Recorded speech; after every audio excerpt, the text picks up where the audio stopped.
Good morning, everybody. It's a pleasure to be here in this beautiful kingdom for me for the first time. Thank you, Gabisile, for that warm introduction.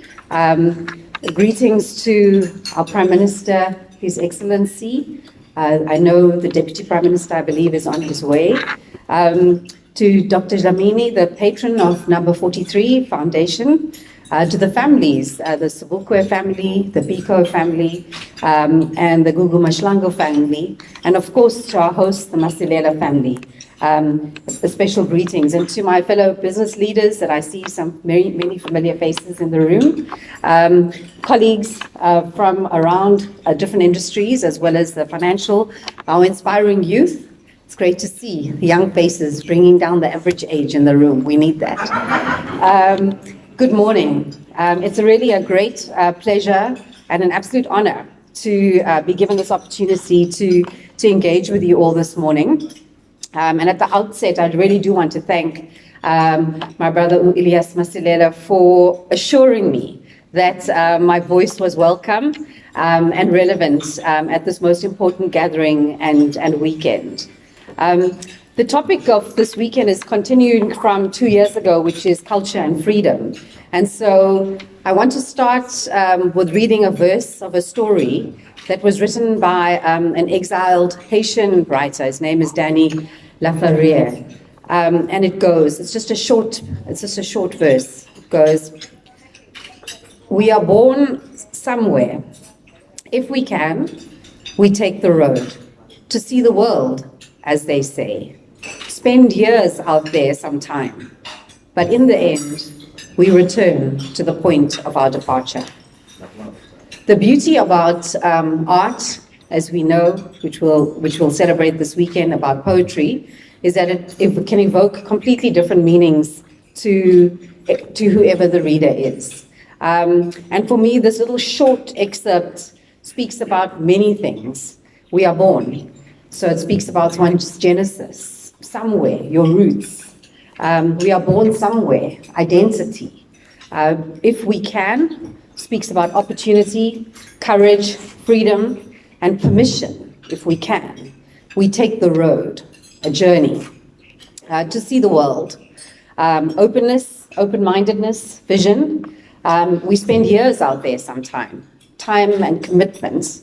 But in the end, memory and foundation, we return to the point of our departure.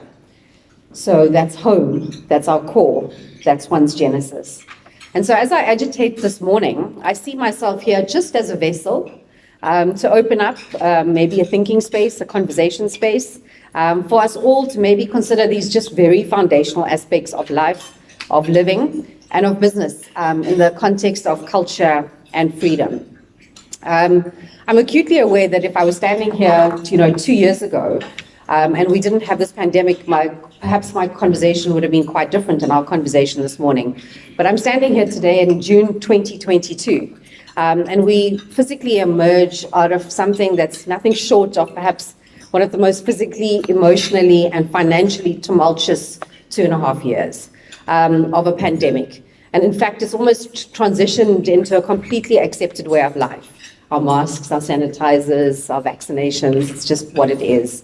And we realize today that instead of finding ourselves in a state of relief and return to perhaps life as we knew it, no, rather we're finding ourselves in an environment, whether in our homes, our families, our workplaces, our careers, our economies, our countries, and especially even the world at large, where we're facing many new complications, many new challenges, many uncertainties, and many risks.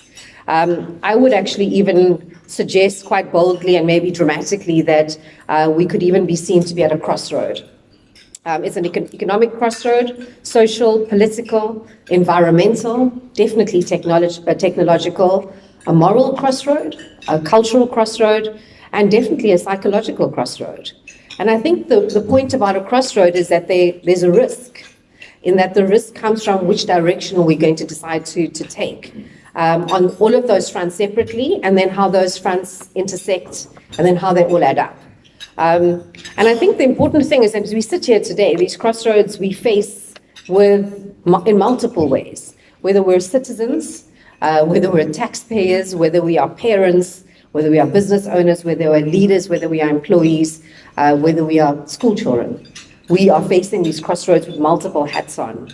And the scary thing about a crossroad, it definitely presents the risk of the unknown, but actually with the right approach and with the right tools and plans, they can also present opportunity. So I often think that in order to work out which direction we're going in, we have to work out where we've come from and importantly, where we are now. And I think, and also how we got here. And indeed, a big part of the whole reason for this weekend and the entire weekend's events is to bring clear emphasis as to who we are as a people in terms of where we've been, how we got here, lest we ever forget. But I guess the most important thing from my perspective is where are we now? And if we look at South Africa, it's unfortunately very sobering. Notwithstanding the very positive recent commodity price boom, which has definitely brought relief to our country's balance sheet for now, it's done very little to shift one of our most fundamental problems in South Africa, and that is deep, intractable inequality. So in South Africa, as many of you might know, but it's worth repeating, the wealthiest 10% own 85% of all of the household wealth. And in fact, 0.1% own 25%.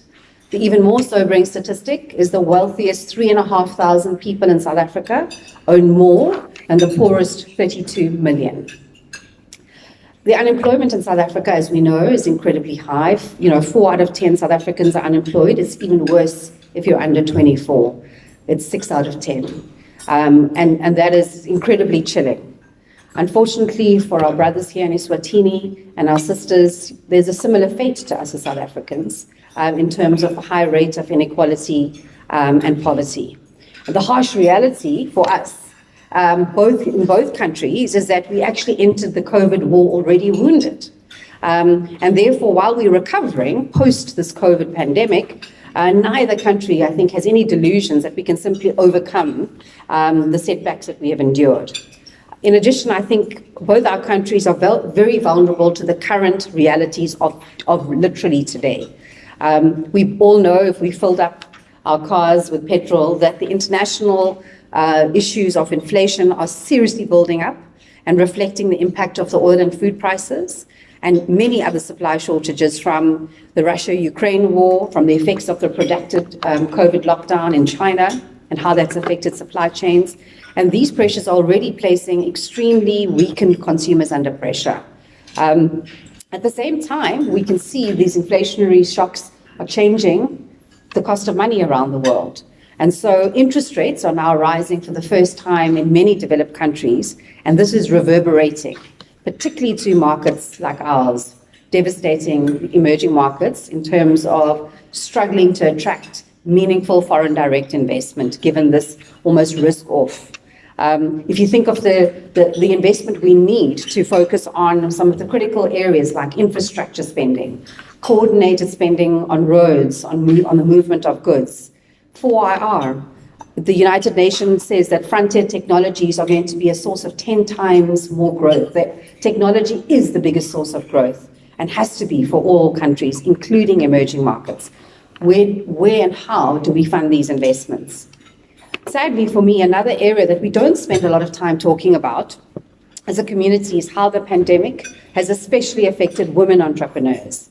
There's a foundation called the Cherie Blair Foundation, and they've surveyed women in 32 countries in the past 2 years, women entrepreneurs, and the results are absolutely staggering. 39% of women entrepreneurs reported that their businesses will have to close as a result of the pandemic. And the result would mean that almost half of these women would seriously affect their ability to support not just themselves, but their families, as they are often the primary breadwinners, with basic necessities like food. 45% of women entrepreneurs reported their challenges about losing out to access to finance and investment due to the pandemic. The sad reality is that the statistics are far worse for women entrepreneurs than for male entrepreneurs. I too am a woman entrepreneur, and I can tell you that as much as we would like to believe that what I'm about to say is not true, But whether the pandemic or not, the playing fields for women-led versus male-led businesses are simply not level. The agitating truth is this, and it's uncomfortable to hear, but there's a very real conscious and unconscious bias that applies to women entrepreneurs and women leaders. A good example is that women-led or owned businesses are perceived to have significantly more key person risk than one led by a man, for no empirical reason whatsoever. It's just a belief, a limiting one, I would say. But while women entrepreneurs might be held to differing and more demanding standards than most of our male counterparts, one fact is in fact true for both groups of entrepreneurs, in that entrepreneurship and leadership in general is becoming more complex, and more is being demanded of leaders, and more is being expected of leaders. And now more than ever, perhaps what a leader needs is to have a very clear sense of his or her true identity.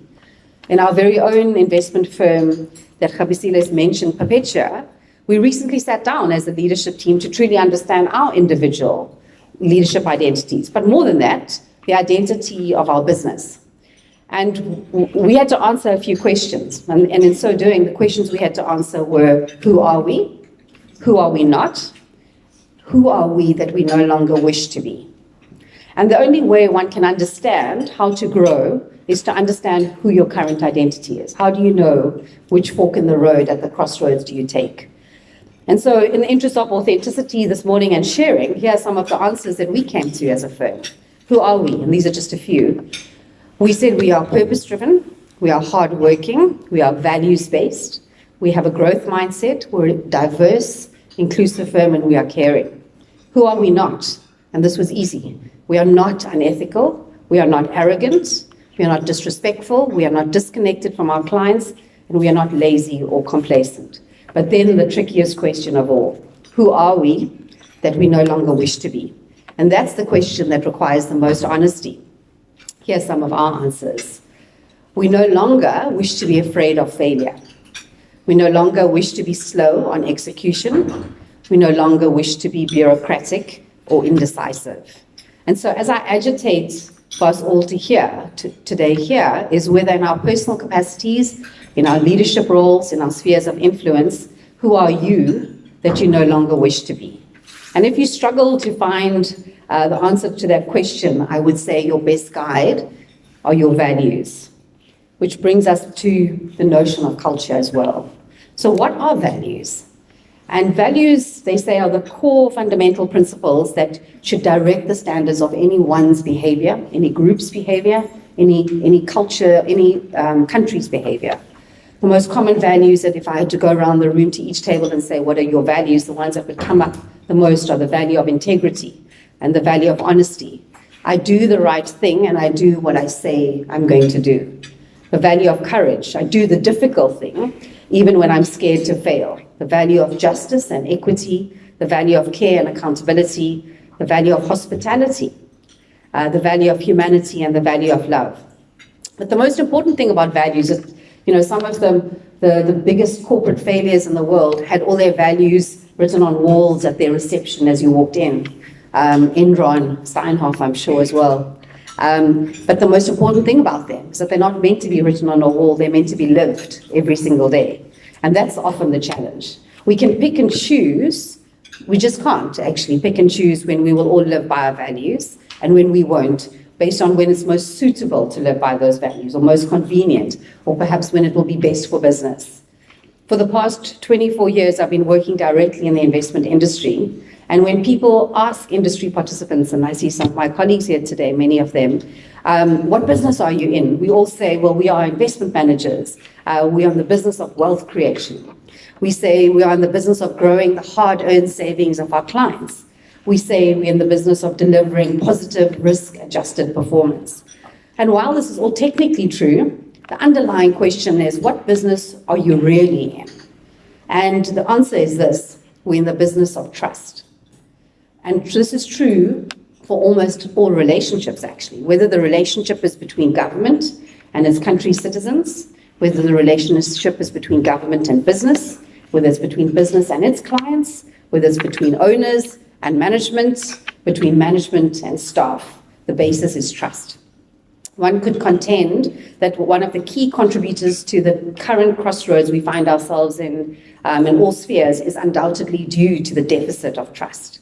And so I would agitate that for no amount of planning or strategizing will solve for growth to deliver that economic and financial freedom that we all desire in the absence of a common foundation of aligned values and trust.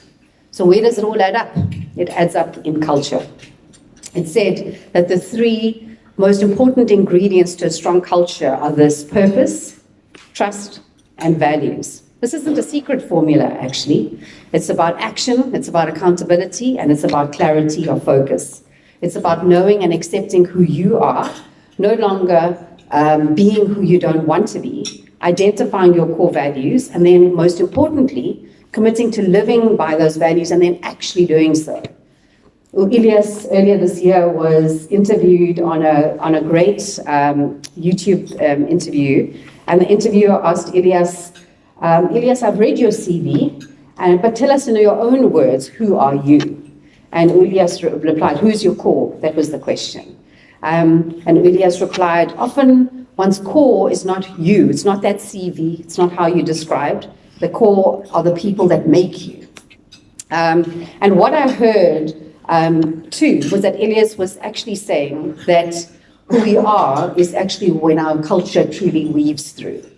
And it struck me that as I stand here, most young people will look at a CV, they will look at website descriptions and biographies, and perhaps of me. Ugabisile said she Googled me and found some interesting tidbits. And you assume you might know my core. And I think, but my core, as Ilyas said, is that actually are the people that make you. So in a little departure from perhaps what might be a business roundtable, I wanted to read so that you could understand me a bit better, so that I can understand you a bit better. So I wanted to read a little short page from a book my own mother wrote. She's going to be 79, about her own story. And the reason I want to do this is because my mother's story is my story. And my mother writes this at the start of her book. I am a child of indenture. I was born in Kersney on the north coast of Natal in South Africa, some 60 miles from Durban, the seaport along the Indian Ocean. It was on the north and south coast of Natal where the early sugar plantations were developed through the work of Indian indentured laborers. We lived in a barracks, the remnants of indenture life, that was close to the old tea factory itself. The factory was called Old Tea Factory and had a few miles away from the new tea factory, where Hewlett's, I remember, had a grand palatial home. My paternal grandmother came with her parents and three brothers in 1904 from Nellore in Andhra Pradesh in India, where she was born in 1896, a year before Queen Victoria's Diamond Jubilee. Her family was sent to work in Kersney at the Hewlett's estate, a name, as we know, is synonymous with sugar. Kersney was controlled by Sir John Leach Hewlett, a sugar baron who was Prime Minister of Natal in 1903. My grandmother began working immediately as a child laborer. Historians have pointed out that the most intensive use of women's labor on plantations was made in the tea estates in Kersney.